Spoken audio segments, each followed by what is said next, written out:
Você já soube exatamente o que precisava fazer e mesmo assim não conseguia fazer nada a respeito? Eu já estive exatamente nesse lugar, de ter acesso a bons médicos, de ter acesso ao medicamento que precisava, de ter acesso à informação, a saber exatamente o que eu precisava fazer e mesmo assim eu não conseguia fazer nada a respeito. E o maior obstáculo era eu mesmo. Hoje eu abro esse canal e não podia ser num dia melhor, dia 6 de junho, o dia em que o mundo decidiu não ficar de braços cruzados e resolveu fazer alguma coisa. Eu sou o Dr. Renato Lima, sou advogado, CAC, proprietário de uma imobiliária atuante aqui na região de Moema também, instrutor de armamento e tiro, faço parte aí do universo do tiro já há algum tempo também e temos uma atuação bastante contundente nesse cenário, né?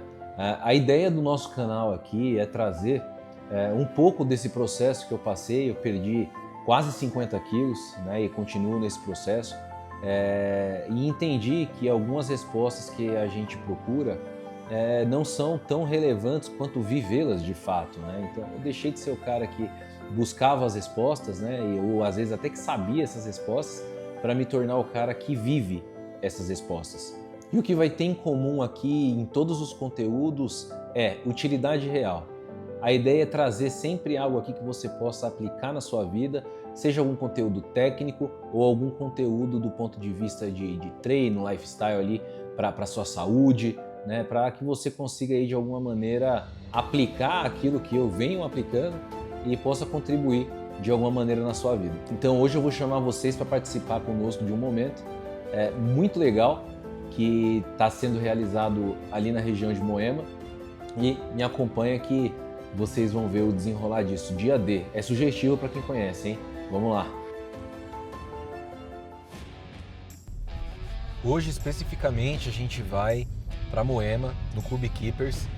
Eles ajustaram ali um acervo, né, da Segunda Guerra Mundial, que contém ali militarias da época, os armamentos que foram utilizados na época, e vão falar o que trazer algumas curiosidades, né, do que aconteceu naquele fatídico dia 6 de junho de 1944. E aí no caminho eu vou te contando mais, vamos nessa. O que mais me chama atenção ali, na verdade, no dia D, é um pensamento sobre o seguinte: os soldados eles sabiam, né, e os comandantes, os generais, eles sabiam exatamente o que os esperava. A conta de baixas era formidável, né, vamos dizer assim. E mesmo assim eles avançaram. E aí a gente trazendo um comparativo para a nossa vida cotidiana normal aqui, às vezes a gente acha que precisa de mais informação, que se tivesse mais informação teria agido de maneira diferente, mas na verdade não é isso. A gente tem a informação e na maioria das vezes não faz nada com ela, né? Não age. Então o que falta não é na realidade informação, é ação de fato, né? Eu sabia que precisava emagrecer, eu tinha acesso a tudo, sabia dos riscos, mas o problema nunca foi o que eu não sabia. O problema era o que eu não fazia com aquilo que eu sabia, né? E isso vale para tudo, vale para relacionamento, vale para parte profissional, vale para tudo.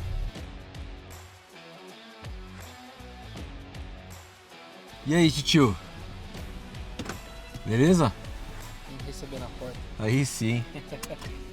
Chegamos, galera. Vem comigo que hoje promete. Interessante porque o senhor viu lá, o senhor expôs lá uma imagem da M1919, 1119, que é uma metralhadora, né, de tripé. Ela, como que era feito?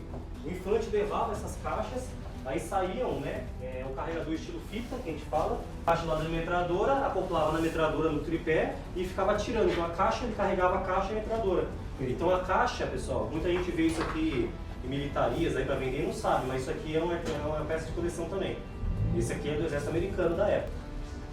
Vieram buscar a gente pra guerra. Primeiro, seu Ítalo, essas aqui. Essa aqui é a Greasy Gun, a Thompson. A Thompson eu conheço um pouco melhor. Qual que é essa aqui, o senhor sabe o nome? Carabina... M1, né? M1, M1. Esse aqui é o fuzil Garand. Esse aqui é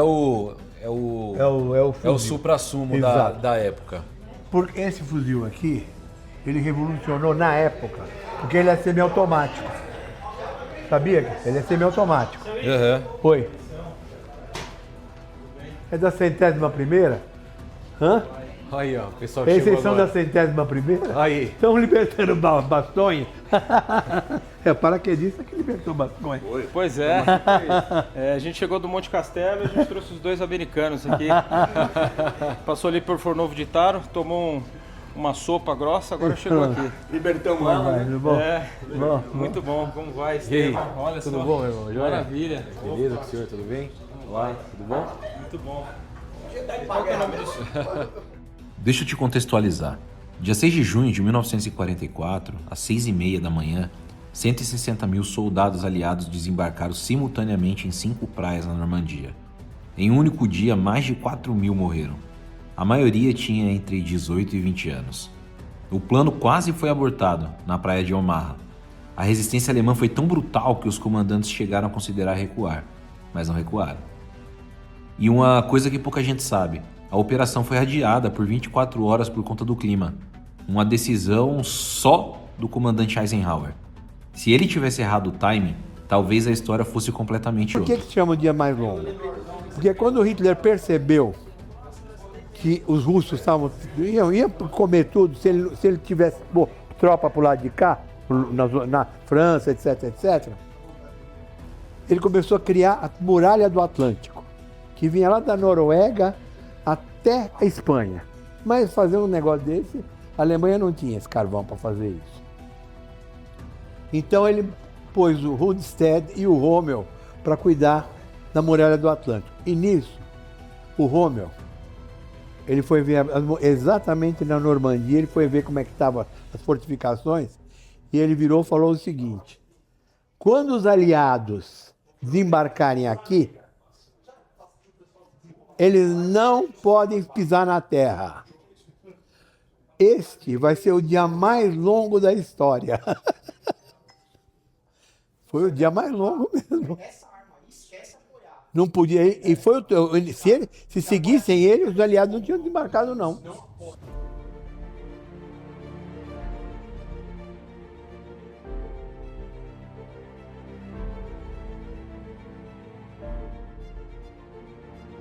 Olha esse ambiente, cara. Isso aqui não é um museu.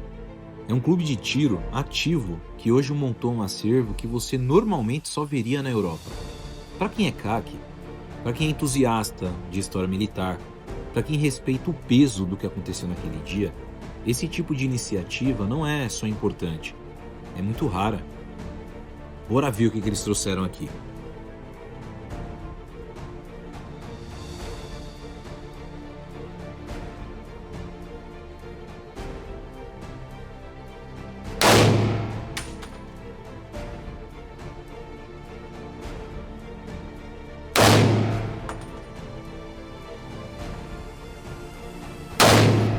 Saiu! Olha o alemão! Corre, corre!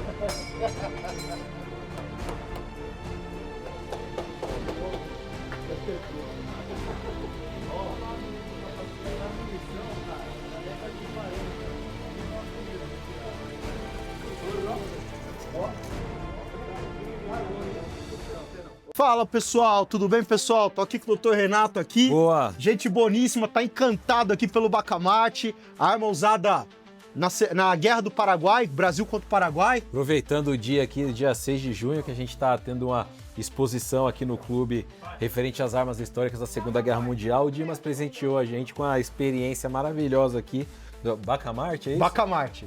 Eita, nós vamos esperar o ombro não sair do lugar aqui. Rapaz, pra quem gosta de arma, né, com energia, com vigor, essa aqui é um verdadeiro espetáculo. Vamos lá, doutor, vamos lá, vou te ajudar aqui. Deixa eu abrir aqui pra você. Vai colocar meia carga, né? Isso. Colocar meia carga aqui pra ele. Lembrando, senhores, que essa aqui é uma arma de pólvora negra e anticarga, tá? Pólvora negra e anticarga. Posso colocando aqui? Ó.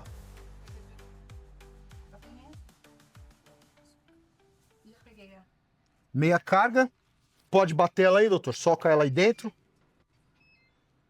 Tem que ficar bem compactada, tá? Senão ela não funciona. Imagina, toda vez, toda hora que fosse dar um tiro, era esse mesmo processo, né? E aqui é praticamente tudo. Pedra, osso, madeira, capim, mato, vidro, parafuso, tudo.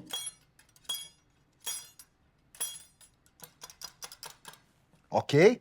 Vamos lá? Introduzir uma bucha para a gente conseguir ter uma boa experiência. Soca ela.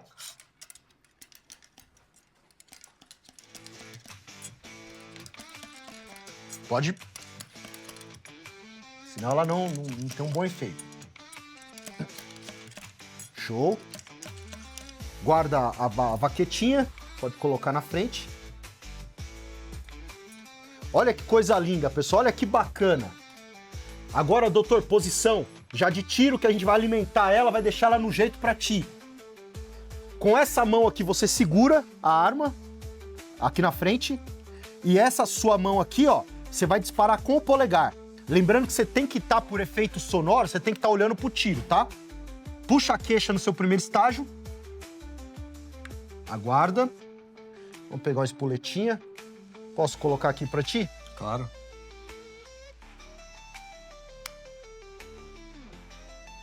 Peraí.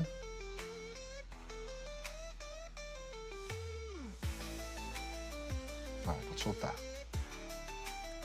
Tem que encaixar bem, senão dá falha. Segura com essa mão, solta com o polegar, olha para o tiro, olha para onde você vai dar o tiro, joga a mão mais para frente para você ter ângulo.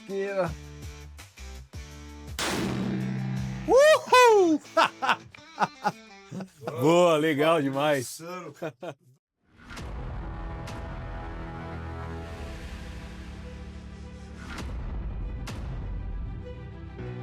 Como vocês puderam acompanhar, a gente está aqui já finalizando o evento. Foi um sucesso, muita informação legal, muita curiosidade aqui sanada. E a gente queria entender melhor, aqui com o Lins, o gerente da unidade aqui do Keepers, aliás, o gerente geral, né, de todas as unidades do Keepers. Queria entender qual foi a ideia que partiu deles, do porquê gerar esse momento, né, essa lembrança aqui no fatídico dia 6, no dia 6, né? Falar sobre o dia 6 no dia 6. Então, se puder passar pra gente aí qual que foi a ideia. Então, pessoal, boa noite, né?